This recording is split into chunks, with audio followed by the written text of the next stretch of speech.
सी जीभ हवा में लहराता हुआ उसके सामने आ खड़ा होता है, जिसे देखकर सेठ की चीख निकल जाती है। अगले पल सेठ के शरीर से आकर कुछ रस्सी जैसा लिपट जाता है।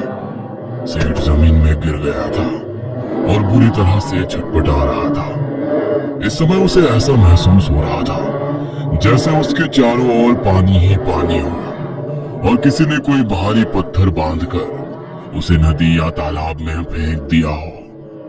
काफी देर तक जमीन पर छटपटाने के बाद अंत में दम घुटने के कारण सेठ की मौत हो जाती है। अगले दिन जब सेठ की लाश बरामद होती है तो ये देखकर सभी लोग हैरान थे कि सेठ का पूरा शरीर फूला हुआ था, जैसे वो पानी में डूब कर मरा हो। उसके शरीर पर जल कुंभी और वाटर लिली के पत्ते भी चिपके हुए थे।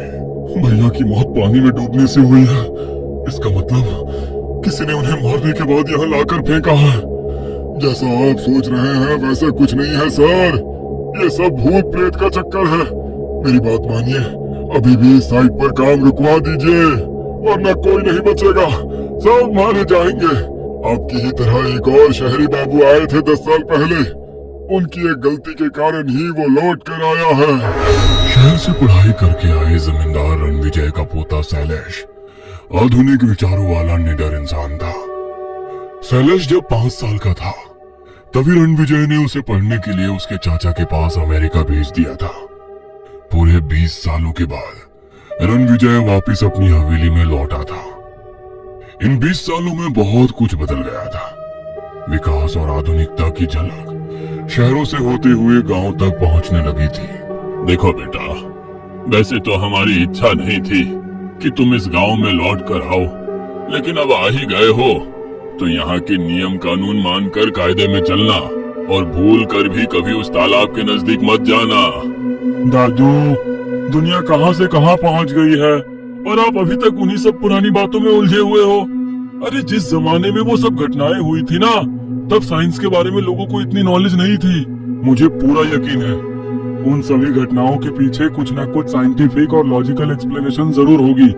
गांव के लोगों को जो बात समझ में नहीं आती ना, उसे वो भूत प्रेत में जोड़कर डर का माहौल बना देते हैं। हो सकता है बेटा तुम्हारी बात सही हो, लेकिन ये कोई एक घटना की बात नहीं है। इस तालाब ने इस गांव के न जाने कितने लोगों की जिंदगी को लीला है। तुम चाहे जो भी कहो, लेकिन हमारा विश्वास कहता है कि उस तालाब में कुछ तो है। शैलेश को अपने दादा की बातें समझ में नहीं आ रही थी। उसने तो इस बात को ही सिरे से खारिज कर दिया था कि कोई तालाब शापित हो भी सकता है। 2 दिन बाद शैलेश जब से अमेरिका से लौटा था, वो सुबह खाना खाने के बाद गले में कैमरा लटका कर निकलता और फिर गांव में घूम घूम कर वहाँ के चक्कर, रीति रिवाज और लोगों का वीडियो शूट करता। शैलेश गांव में पड़ने वाले शमशान के नजदीक से गुजर रहा था कि तभी उसने देखा शमशान के पास बने छोटे से जंगली इलाके में 2 आदमी बड़ी सी कढ़ाई में कुछ पका रहे थे, जिसकी खुशबू उसे दूर से ही आकर्षित कर रही थी। अरे यहाँ सुनसान जगह पर खाना बना रहे हैं, लगता है कोई गांव में दावत होने वाली है। खुशबू से तो ऐसा लगता है जरूर कोई पकवान बन रहा है।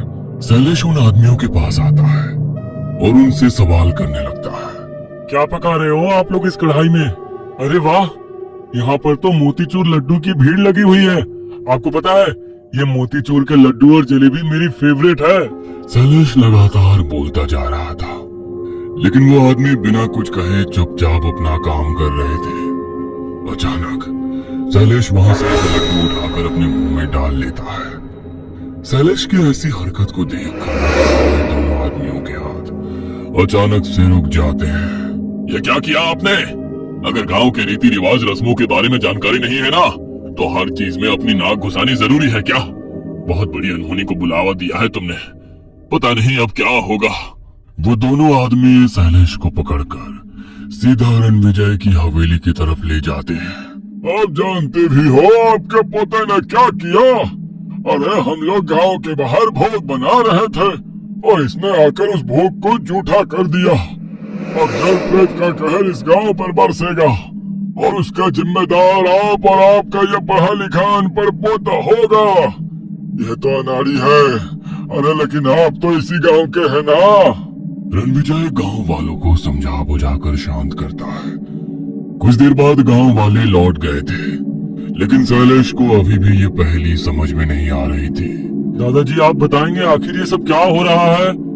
जो लड्डू तूने उन लोगों को वहां बनाते हुए देखा था ना, वो मिठाई किसी दावत के लिए नहीं बल्कि जल प्रेत के भोग के लिए बनाई जा रही थी। जिन ताकतों से लड़ने की हमारे अंदर शक्ति नहीं होती ना, उसे उसकी मनपसंद चीज देकर प्रसन्न कर देने से ही सबकी भलाई होती है। बरसों पहले की बात है, मेरी उम्र तब 20 के लगभग रही होगी। मेरे पिताजी जमींदार थे। रुपए पैसों की घर में कोई कमी नहीं थी। एक रोज गांव में रहने वाला हरिया पिताजी के पास कर्ज मांगने के लिए आया। उसके पास गिरवी रखने के लिए कुछ नहीं था। अपने खेत, बैल, यहाँ तक कि पत्नी के गहने तक गिरवी रखकर वो पहले ही कर्ज ले चुका था। इसलिए इस बार पिताजी ने उसे रुपए देने से इनकार कर दिया। शायद उसकी माली हालत काफी खराब थी। उस रोज हमारे यहाँ से निकलने के बाद वो अपने घर नहीं लौटा। अगले दिन सुबह गांव के तालाब में उसकी लाश मिली।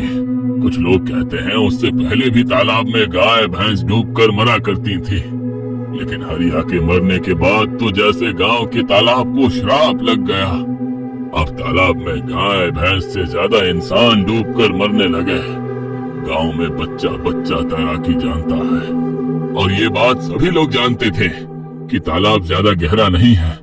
लेकिन धीरे धीरे तालाब से जुड़ी एक के बाद एक कई विचित्र घटनाएं सामने आने लगी।